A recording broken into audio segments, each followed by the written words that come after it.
Good afternoon. My name is Elmer Stewart, and I'm the President and CEO of Copper Fox Metals. We're a North America-based copper exploration development company, and here today to talk about one of our projects in the state of Arizona. It's called In-Situ Copper Recovery Project.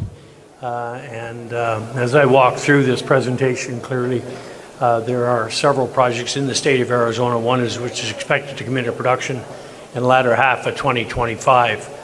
I wish to thank the conference organizers for inviting me here today, and if you have any questions, please reach out afterwards, or you will be able to find this presentation on our website after we finish here. So that said, let's get going. As we're a publicly traded company on the Venture Exchange and on the OTCQX and in Frankfurt, and as such we give you this forward-looking statement because it's a good thing to know we're in a very risky business. Even though we work really hard and try hard, there are still mistakes can be made.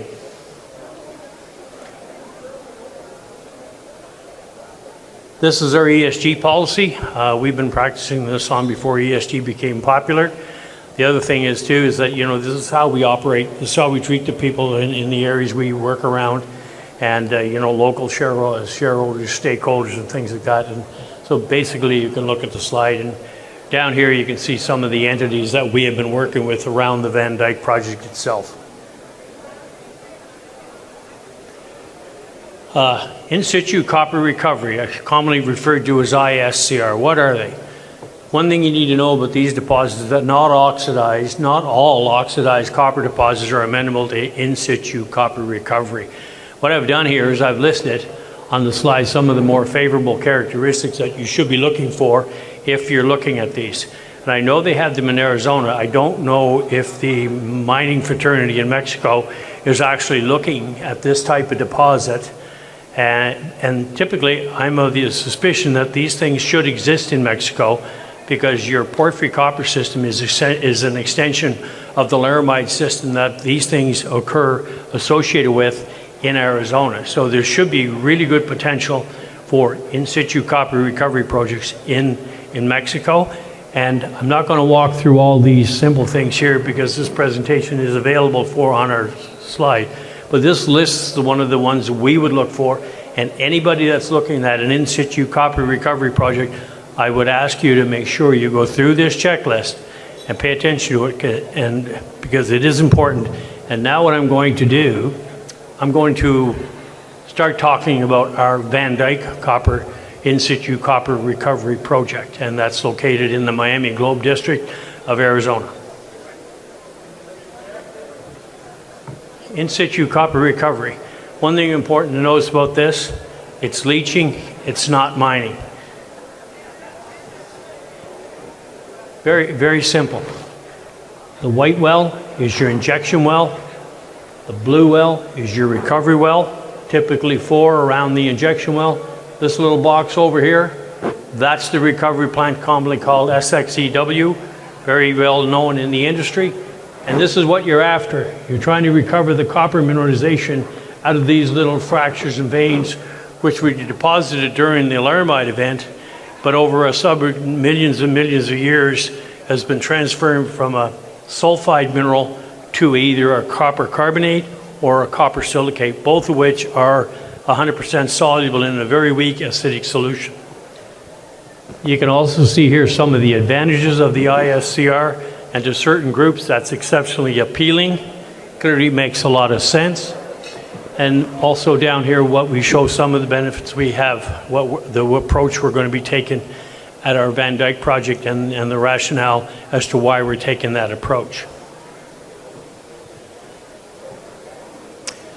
As was said in the previous shareholder, you really need to know who your stakeholders are. And our community outreach program centers around the town of Miami, and it has a 40-mile radius around it. So what we do every year, several times a year, more often with the town of Miami, to get out, meet the people in the area, see if they understand what we're doing, make them aware of what we're doing, and get out in front of the questions that will normally build up, especially if you go to the permitting process in Arizona. The other important thing is make sure you're working with people who have direct hands-on experience in this type of deposit. because even though they seem simple and they look simple and they're not very capital intensive, you have to understand the geology and you need to understand the chemistry of how to get this thing out of the ground. And if you don't, there's a good chance you're going to run into an operational issue down the road and it won't be good for the project. And these are some of the people that has worked with us on our Van Dyke project to date. A little bit of the history. The project was first founded in 1916. It was underground mined sporadically for about until 1945. They produced about 11 million pounds of copper, average grade 5%. You understand the reason why. They needed the grade to make it pay back in the days. A little bit of in-situ copper recovery work was started by Occidental in the 70s, continued by COSEED. Both times the project was fully permitted through the state of Arizona, and they did get to about 1 million pounds of copper out of it. We brought the project in 2013, and so it gives you an idea of some of the things we've done. Did a PEA in 2015, a PEA in 2020. We've increased the size of the resource, and this will give you, This will give you a little bit of an idea of what we're doing. And what we've done now, we're bringing forward the hydrogeology part of the project because we want to get that process started because of it typically takes about 2 years of monitoring and water quality data in order you meet the threshold for the EPA. And so we want to get that out in front of us because any drilling we need to do, any metallurgical work we need to do, any geotechnical work we need to do, we can do that when we are collecting the hydrogeological data over the 2-year period.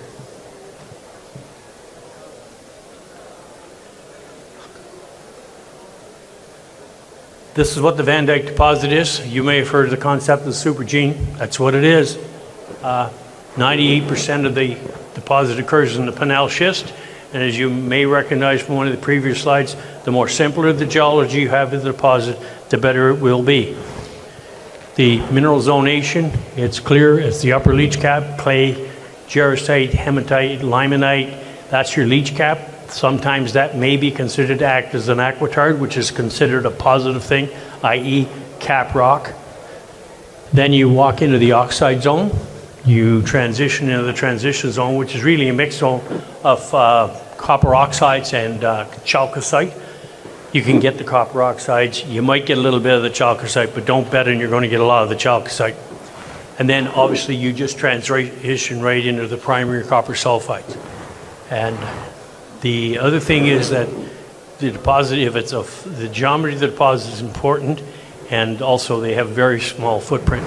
So this is a pictorial done by the SME in a book that was published by them in 2020. And if you're looking for something that's really informative about in-situ copper recovery and how to recover metals, I would strongly suggest you get a copy and you read it. This is the Miami Globe mining area. It's been around for over plus 100 years. They've been basically taking copper out of by open pit mining methods for the last 100 plus years. And most importantly, they've got 2 blind deposits here. One is the Miami East and the other is Van Dyke. But recently BHP made a pretty significant discovery there. It's under the Gila conglomerate. I think it's down about 3,000 feet.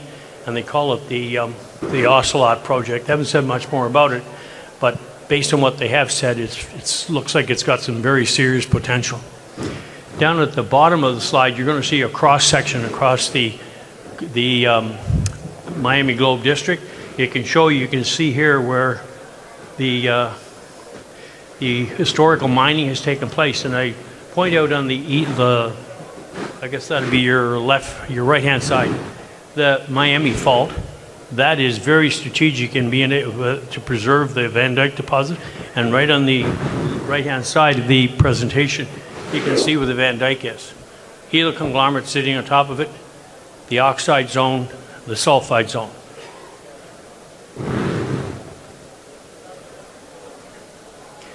This is a sort of like a topographic view of the Van Dyke area and the Miami Globe district. Clearly up to the north and the west, you can see all the activity based on the last 100 years of mining. You can see a few of the open pits. And again, here's the Miami Fault. That's very important. Outlined in red is the size of the Van Dyke deposit as we know it today. But we think this area outlined in red, purple to the south, we think we have a really good chance of increasing the size of the resource through the exploration, and that's based on a number of reasons. One is that the deposit is opened in that direction, and a number of other geological features we see gives us the confidence that we think we could really increase the size of the resource there. Of course, we have to prove that by drilling, and that would be done sometime down the road. The other thing is here, as you can see, the outline in blue of our land holdings in the Miami Globe area. This is some of the pictures of the copper mineralization you have. Up on the top, you see these are pictures from the core that was drilled in 2014. Clearly, yes, these are high grade, but you can see the fracture-controlled nature of the mineralization. And as I harken back to the original slide on ISCR projects, that's the idea, is to try to get that copper out of those fractures. Down here, you can see actually azurite and malachite mineralization fracture controlled on this side. And on the right-hand side, you see some malachite sitting in a quartz vein. So the key is to try to get the solutions to go along those secondary porosity fractures and other veins, recover the copper, and just leave the rock in place. Here's a little bit of a schematic geological model again, as we talked. Gila conglomerate sitting on top. The next layer below the Gila is the leach cap. Below that is the zone of oxide mineralization, which is the area of interest. Below that, you go into the Pinal schist, which is a Precambrian age rock. And yes, there are a few laramide age dikes that penetrate the deposit as well. And I don't think of any publication you'll see on the Van Dyke project or there, you'll ever see any mention of laramide age dikes there. But this is an updated geological model we just presented or prepared for the conceptual hydrogeological model, which we're working on with Stantec right now. The mineral resource last was done in 2020. Clearly, 1/3 is indicated, 2/3 is inferred. And one of the things we will do after we get the hydrogeology portion moving, clearly we're going to want to do some infill drilling. We're going to want to move a lot of that inferred up into the indicated category, possibly move some of the material that's in the indicated category up into the measured category. This gives you a little bit of an idea. In green, you'll see that's the surface, and you'll see the mineralized zone here in golden color, and you'll see the Van Dyke Fault. And yes, it does displace the deposit down to the north, but that's post-mineral, and we're quite aware of that one. This is some of the criteria we used to calculate the resource assessment, and that was done by a group we use in Canada. They've been associated with this project since we took it on in 2013. A couple snapshots showing the block model, and you can see there's quite a variable grade. And the grade we talk about here is the acid, or I should say the soluble copper component. It's made up of two things. One is the acid soluble, and the other is the cyanide soluble. Because cyanide soluble, you can take that if you use it on the chalcocite, but the rest of the minerals in the deposit typically respond to the acid solubility. The one on the right-hand side, that's a level plan. Clearly, it shows you the blue line, where that'll be year 1 to 7, because we're going after the high grade for various economic reasons. And phase 2 will be the red one, and that'll be going after the lower grade portion of the deposit. Metallurgical studies, I can't stress how important this thing is. And before you go into your metallurgical studies, make absolutely certain, or to the extent you can, you understand the ore mineralogy and you understand the gangue mineralogy, because that will affect the chemistry. You need to understand whether you have acid consuming or acid generating mineralogy. And it's important to know what it is, because acid, although it's fairly cheap on a per pound basis, if you get into the high range where you're looking at 14 or 15 pounds per pound of copper produced, it adds up. And the other thing is very important to understand the chemistry, because once you start this thing up, what's going to precipitate in the fractures, what's going to be precipitating in the SXEW ponds and things like that. So it's important to know that. We've done PRT tests. And because we think they simulate in-ground conditions, we also think that they give you a pretty good idea of sweep efficiency. And here's what, don't do what we did. In result, we did leach them for 120 days, and as you can see the pictures on the right-hand side of the slide, we sure as hell didn't get all the copper out of it, which we should have, and these are soluble copper. They showed we had variable copper recoveries across the zone, helpful but good information. And then that was the acid to copper produced ratio that the engineers come up with. Oops, sorry. These are the PRT tests, and down here we put a graph together showing the recoveries. Clearly the samples that are in the oxide zone were substantially higher than the one sample that was picked from the chalcocite zone. And for what we learned from that, the next round we go to do PR tests, we will be doing a lot more variability across the deposit in the geometallurgical zones so that we can get a very, very good understanding of how the first 7 years is going to respond. We did some mineralogical work. One of the ISCR projects in Arizona started up a year ago or 2 years ago. They ran into some operational difficulties. We looked at these, we pulled back. We wanted to make absolutely certain we don't have those issues. And the work we did clearly gave us some fairly interesting things. It showed, most importantly, we have very limited chance of precipitating gypsum, and we will not be generating the CO2 gas, which seemed to have been the issues that they ran into. So we determined the carbonate content of the rock based on 76 samples. It's 0.013%. Metallurgists are very pleased that they don't think that's going to happen. And the metallurgists that work on this, they worked at both Florence and Gunnison, so they have hands-on experience.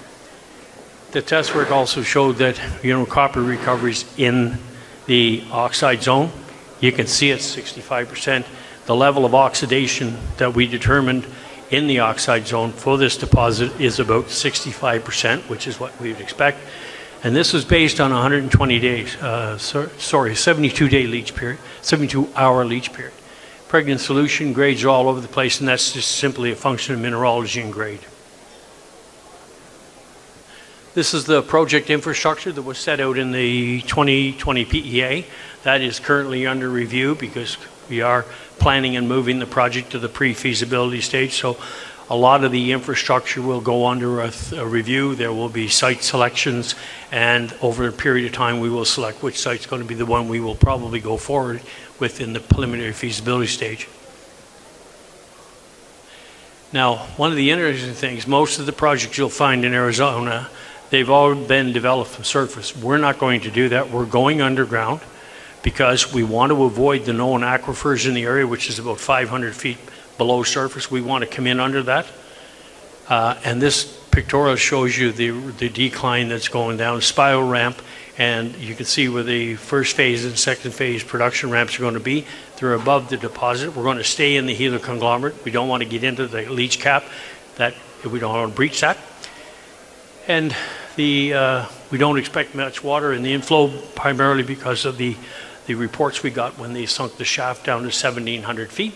So we're looking good at that, and an engineering firm in Arizona who was quite familiar with the heloconglomerate has done a little bit of geotechnical work for us and said that they like the geotechnical strength and the characteristics of the heloconglomerate in which we will be digging the decline in, and the total mine voidage across the deposit will be about 190,000 cubic meters of material over the 17-year mine life. This is a layout of the general layout of the proposed well fields. This gives you a few ideas how it's going to go. And it will be conventional ESXEW extraction. It'll be a grade A cathode copper product. And the interesting thing here is that these well fields, except for the injection well, the recovery wells will be inclined. And we've had two engineering groups look at it so far, and so far they're still giving us the nod. Yes, it should work. We don't see why it won't work, but we'll be doing a lot more investigation during the pre-feasibility stage on that. And the other thing is the Occidental work they did in 1979 and 1980, which was a long time ago. They were actually get reasonably good conductivities, and I think one of them they reported up to 264 feet from the injection well. And the distance between our injection wells and our recovery wells, we're thinking is going to be probably about 23 meters. Here's one of the attractions for small to medium-sized copper companies. This is what the economics of Van Dyke look like. You can see the 2015 PEA. You can see the 2020 PEA. The real big differences here is copper price. We increased it by 15 cents a pound. Base case was $3.15. And the other thing is we were able to increase the life of mine by 6 years. So you can see the big increase here, but what's more important is the sensitivity of these projects to copper pricing. And up here on the top right-hand side, you can see $3.15 was our base case. It shows you what the EBITDA is, the free cash flow after tax, and the NPV. So you can see what happens when you increase the price by 25 cents a pound. So they're very lucrative, they're very low capex, and they are low all-in sustaining cost numbers. They're very low C1 numbers, and they are fairly economic because I think the internal rate of return in 2020 after tax was like 43%. So if you can get a PEA with a 43% after tax with a conservative input, then that certainly gives the management group and the board the comfort they need that we've got a serious project on our hands. Down here, you'll just see the after-tax post-cash flow. These are potential economics. This picture on the top right, that's from the 1,300-foot level of the Van Dyke mine. That's a beautiful specimen, a lot of different minerals in it as well. But here's what the impact on the community is going to be. 17 years of mining. It'll be at a site. It'll be at a mine. Significant job creation in the town of Miami, which, historically was a very prominent mining community, but right now a lot of those, like BHP, is in restoration. Freeport looks like they're slowing down. Yes, they still have a smelter there. They still have a rod plant there, but their mining activities are starting to ramp down a bit. So it adds about 134 jobs, direct jobs, about 400 indirect jobs, which for a town like Miami and its surrounding communities, that's a major injection of prosperity going forward. And we also listed here some of the what we estimate how much money will be spent in and around the Miami over the life of the mine, and the mine life is 17 years. We think we can expand that. And so severance tax, Arizona state tax, federal tax, you can see those. And this is what the project looks like right now. This is the cones that were used by Co-Seed Chemicals when they produced about 1 million pounds of copper from this project in 1988, 1989. What are we doing right now? The main emphasis is to move this project through to the pre-feasibility stage.